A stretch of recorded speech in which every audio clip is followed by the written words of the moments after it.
Pessoal, o Crypto Fear e o Grid Index acabou de bater 10. Estamos em Extreme Fear há vários dias seguidos. Vamos dar uma conferida nas novidades sobre o feed e tudo o que está acontecendo no mundo cripto.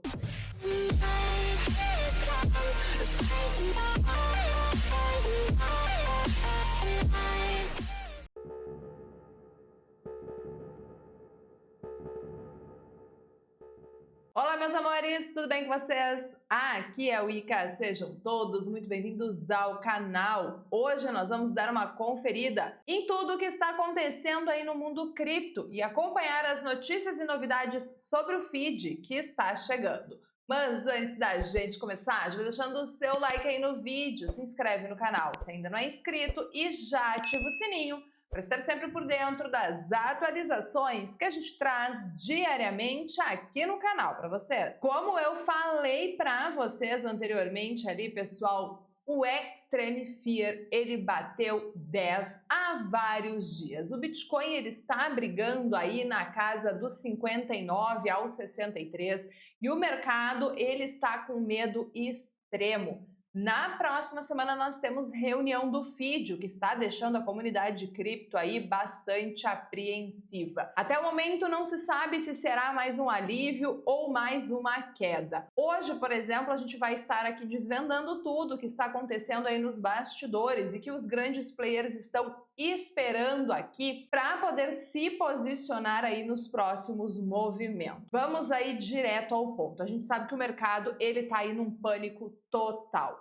O Crypto Fear, o Grid Index bateu 10. Não é apenas um número. Quem olha assim e diz, ele apenas bateu 10, ele é um termômetro psicológico aqui de medo e sentimento dos investidores. Uma pontuação tão baixa indica aqui que o medo ele é generalizado, que a maioria aí está vendendo e que a incerteza é a palavra de ordem. O Bitcoin, que é aí a nossa âncora, está lutando para se manter acima dos 62, 63 mil dólares, que é uma região crítica aqui de suporte. E as altcoins no geral, muitas delas, elas estão sangrando, com quedas aí expressivas, o que acaba amplificando ainda mais aqui esse sentimento de desespero. Mas aí a pergunta é por que a comunidade está com tanto medo? Quais são os fatores que estão convergindo para essa queda tão brusca? Primeiramente, nós temos a saída de ETFs de Bitcoin. Então, recentemente nós vimos aqui uma pressão vendedora significativa nos ETFs de Bitcoin à vista. Isso pode ser atribuído aqui a uma combinação de fatores, como por exemplo a realização de lucros por os investidores que acabaram entrando cedo e a rotação aqui de capital para outros ativos. Então essas saídas elas acabam gerando impacto direto aí no preço do Bitcoin.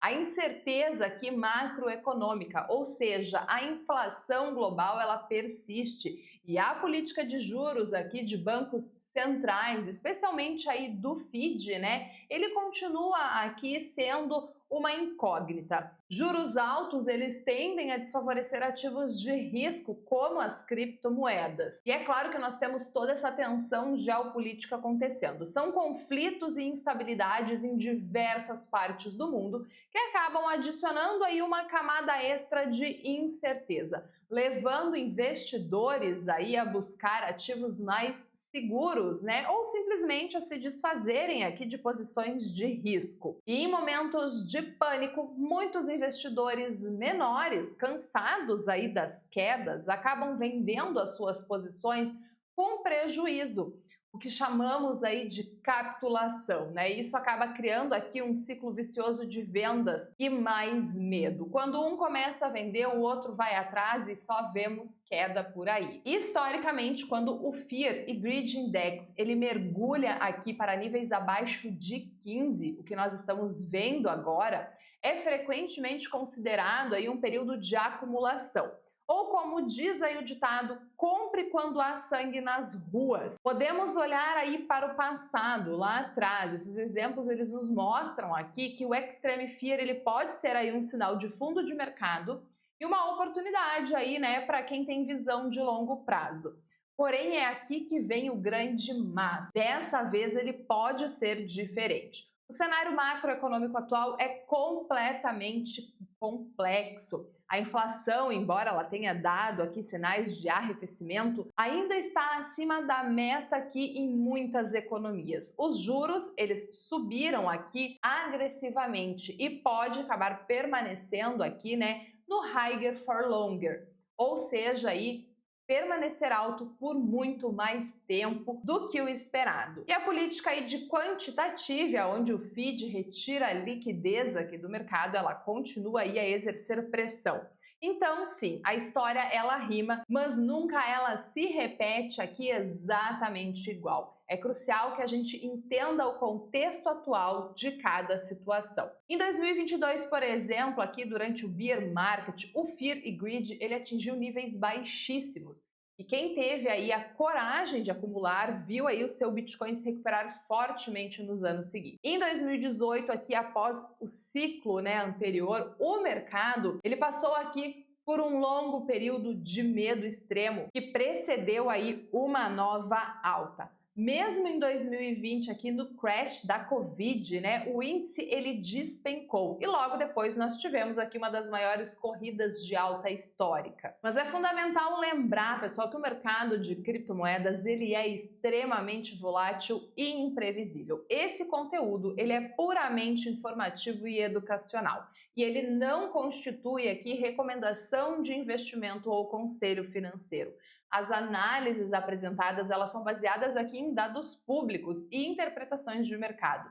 Sempre faça a sua própria pesquisa, consulte aí um profissional financeiro antes de tomar qualquer decisão, analise muito bem o mercado e invista com consciência. Mas agora vamos aqui ao evento que pode definir aí os próximos movimentos. A reunião do FID, pessoal. O Comitê de Política Monetária do FID, na próxima semana, entre os dias 16 e 17 de junho, vai aqui haver essa grande reunião. O mercado ele já precifica com quase 98% de certeza que o FID ele vai manter os juros inalterados. Então, a decisão em si não é o mais importante. O que realmente importa aqui é o tom do comunicado e da coletiva de imprensa do Jeremy Powell e o famoso dot plot. Além disso, antes da reunião aqui do FID, nós teremos a divulgação aqui do CPI, né, o dado de inflação. Se o CPI ele vier acima do esperado, ele pode fortalecer a postura hawkish do FID e acabar pressionando aí o mercado. Se ele vier abaixo,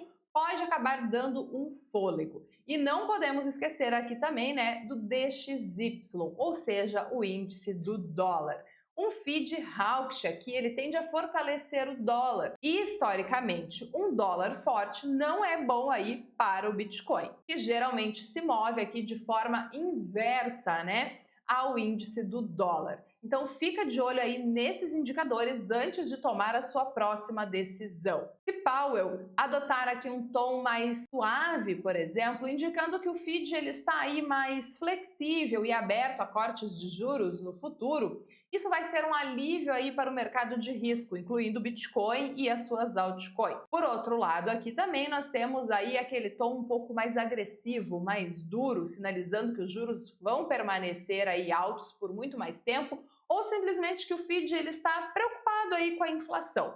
Isso pode acabar causando uma pressão vendedora no curto prazo e nós podemos ver o Bitcoin aí, né, bater o seu fundo rapidamente. O dot plot, na verdade, ele é um gráfico onde ele mostra aqui, né, as projeções individuais de cada membro do FID para a taxa de juros futura. Se o dot plot ele indicar aqui menos corte de juros do que o esperado para 2024 ou 2025, isso pode ser interpretado aqui como hawkish. Se ele indicar aí mais cortes, né, então vai ser algo mais duro. Então é um mapa aí crucial para entender a mentalidade do FID e é algo que você tem que estar de olho antes de tomar a sua decisão. Com base em tudo isso, vocês precisam analisar aqui a estratégia prática para o futuro aí dos seus investimentos, né? No curto prazo, continuem aí cautelosos. A volatilidade aqui pré-FID e os dados da inflação, ela pode estar gerando movimentos bruscos, então é um momento para se observar e não estar se expondo excessivamente. Já no médio e longo prazo, o cenário aqui do Extreme Fear, ele combina com o interesse institucional contínuo, como por exemplo aqui o MicroStrategy e outros comprando o Bitcoin mesmo com o FIR extremo. Sugere que estamos aqui numa zona de potencial oportunidade para quem, é claro, tem paciência e visão de longo prazo. Lembre-se que o Extreme Fear, ele é aqui, né, onde as fortunas são feitas, mas também onde a paciência ela é testada. Para quem é holder de longo prazo, continuar com compras parceladas é uma estratégia sólida para mitigar aqui a volatilidade e acumular ativos a preços médios. Já para traders, esperar a confirmação de um rompimento acima de 64, 65 mil pode ser um sinal aí de reversão de curto prazo. Abaixo disso, a cautela ela é sempre fundamental. Ter uma parte aqui de capital em stablecoin permite aproveitar aí possíveis quedas ainda maiores, caso aí, né, o feed adote um tom mais hawkish, ou seja, mais suave. Em resumo, nós estamos aí no Extreme Fear, um período historicamente perigoso, né, mas também é uma janela de oportunidade. Tudo vai depender aqui muito do que o feed vai sinalizar aí nessa próxima semana, especialmente aí o seu tom, né? Os dados da inflação também serão cruciais. Então deixa pra gente aqui a sua expectativa para essa reunião do FID da próxima semana. Você acha que o Bitcoin ele volta a subir ou nós vamos atingir aí o próximo fundo? Comenta aqui embaixo que a gente quer saber aí a sua opinião. E aproveita que você ficou até aqui, deixa o seu like no vídeo, se inscreve no canal se ainda não é inscrito e já ativa o sininho para estar sempre por dentro das atualizações que a gente traz diariamente aqui no canal para vocês. Agradeço a todos que assistiram o vídeo até aqui, beijos da Wicca e até o próximo vídeo!